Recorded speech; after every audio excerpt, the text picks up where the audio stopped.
At dahil ang araw na ito ay napakatahimik, tayo na't mamasyal, wag nang magpatumpik-tumpik. Once again, this is Melody, ang babaeng laging nagpapanik, pero sa gabi ay walang imik, basta may humahalik. Yun na nga mga Melody, kasama ko ang aking kaibigang matalik, at sa magandang lugar, kami ay nagbalik. At sa aming pagbabalik, nadaanan namin ang bagong kasal na super romantic. Sana all! Ako'y napatahimik dahil isang kababayan na naman ang nakaahon mula sa Philippine Republic. Daig pa niya ang nanalo ng gintong medalya mula sa Paris Olympic.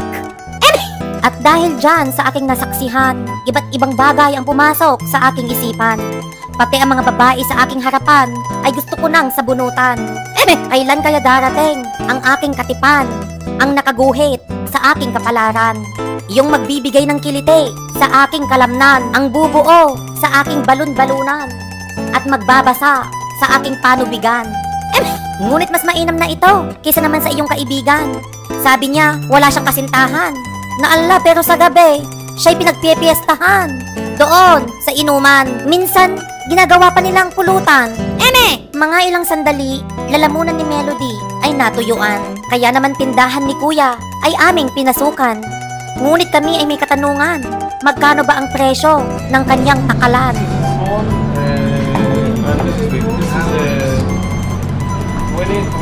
Ala, medyo may kamahalan, pero okay lang, kesa naman matuyuan. Dahil alam mo naman, tayo ay naniniwala sa kasabihan na ang babaeng natuyuan, na ala, maagang sinuko ang bataan.